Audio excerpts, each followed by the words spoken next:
my name's Angie and I'm from Angie Gluten-free.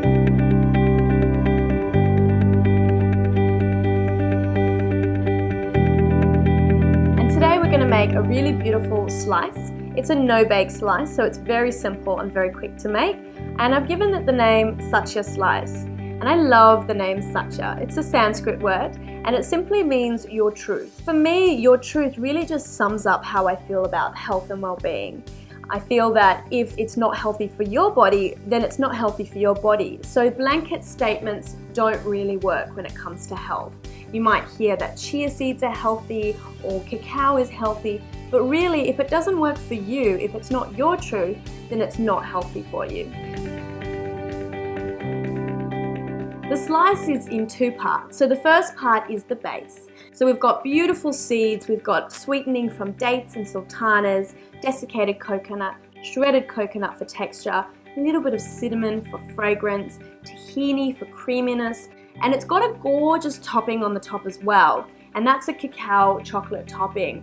And cacao simply is a raw cocoa bean. So it hasn't gone through the heat treatment that the cocoa bean has gone through, and thus raw. To sweeten it, I've got a little bit of raw honey, and I'm going to talk to you a little about where that honey came from because that's a special story to me, and some coconut oil, and that's an extra virgin coconut oil, and again some tahini to round out the flavour. Vince was a gentleman that I met at the farmers markets some time ago, and I had built a very special relationship with him over the many visits that I had at that market. And this honey was from a hive in his backyard.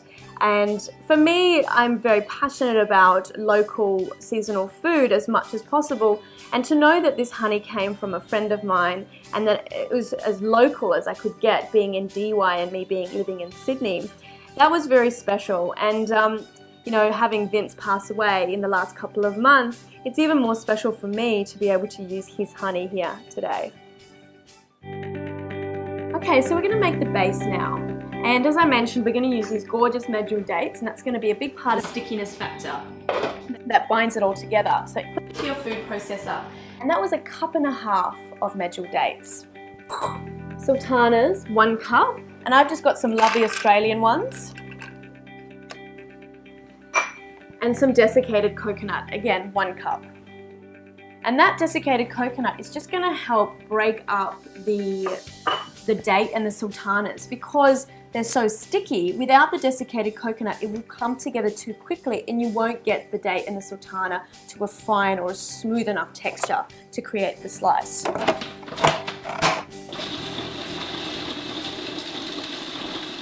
At this stage, my mixture has begun to clump in the food processor, and that's perfect, and that's what I want it to do. And you can see here that it's become a very smooth, almost putty-like texture, and it's very malleable, and that's actually going to help create your binding ingredient for your slice, for the base. So now we're ready to add the rest of the base ingredient. The seeds that we have to add in are sunflower seed, and that's going to give it a lovely texture, so we don't want to break that down too much. We're going to add some sesame seeds, again, slightly different texture, nice chewiness as well. The next ingredient I'm going to add in is some white chia seeds. And I've chosen the white chia seed over the black chia seed, purely based on colour. This is a beautiful caramel end result for the base, and I didn't want any of the black speckled. Saying that, if you've only got black chia seeds at home, use the black chia seeds. It'll be the same flavour, the same nutritional content, you just have a different colour. Shredded coconut adds a really lovely texture, and especially in this dish. We've used desiccated coconut and that's really fine.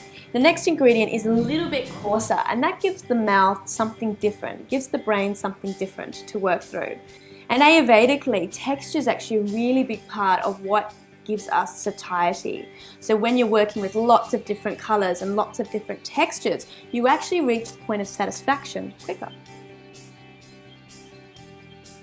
The cinnamon here adds such a beautiful fragrance to this recipe. It's very simple, the flavours, you know, the sweetness and the caramelness of the dates and the sultanas. The seeds don't offer so much flavour but more in texture, and then just gentle fragrance of cinnamon is really lovely. The tahini that I've used in this recipe is a hulled tahini, and it's got a milder flavour than the unhulled tahini. So what we want to do at this point is really maintain those textures and shapes and sizes. So at this stage, what I'm going to do is I'm now going to pulse it until it begins to clump a bit more. So now we've tested the mixture and it's holding together quite nicely. So I'm going to tip it into a bowl. We can have a look at it a little bit more closely.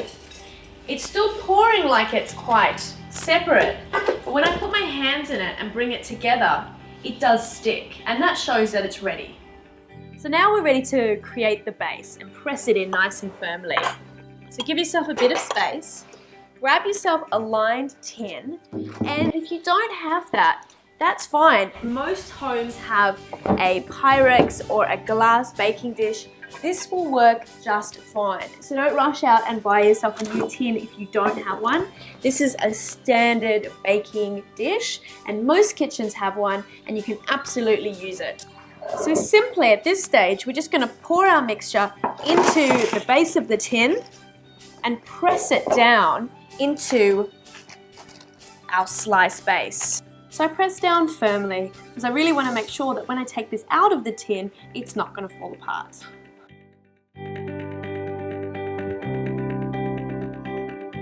We're going to use a beautiful extra virgin coconut oil.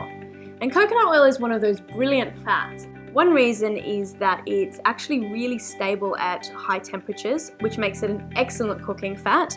Other reasons is that it's actually antibacterial and antifungal. So it really does support the immune system, especially in winter time. And what we're going to do is we're going to melt that down over the stove, over a low heat though, because we don't want to create any unnecessary heating to the product, maintaining the integrity of the product.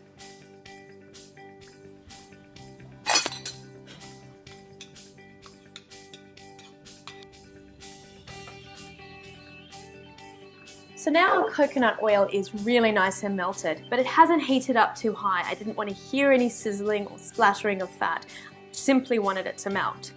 So we've got it here, it's completely liquid, and now we're going to add the rest of our ingredients. So we're going to start with some cacao, and that's a cacao powder. I've got a nice fine sieve here, and it's quite simply just going to be shaken in through the sieve. The next ingredient we're going to use is the tahini. And again, I've used a hulled tahini, so it's not as full on as the unhulled. And then final ingredient we're going to add to the topping is a beautiful raw honey from my fern bins. So we don't want to add the honey to a hot mixture because that's going to heat treat the honey and denature it a little bit. We want to maintain the integrity of the raw honey and everything that nature had to offer us through it being raw. You can always test the mixture by dipping your pinky finger in the liquid, and if it's too hot, maybe let it cool down a little bit before adding the honey. Now we're simply going to mix it up. So that's nicely combined now, and what we're going to do is we're going to pour it over our base, and what I need to do now is I just swish the topping around so that it evenly coats the base. So now to set it, we just need to pop it in the fridge. So it's been about 20 minutes, half an hour now, and what I need to do is take out the slice and re-smooth the top layer of the coconut cacao. Because what may happen is the coconut oil might separate, and we just need to mix it up and then give it a nice smooth finish. Got a really nice smooth finish to that, and this is the stage that you want to add your sesame seeds and pop it back in the fridge to set completely. So we've had the finished slice in the fridge for around about 20 minutes now, and one way to test if it's ready is just to touch the top of the slice with your finger, and if it's still a bit sticky and moist, leave it for a few extra minutes. But I think ours is ready, so we're just going to get it out of the fridge.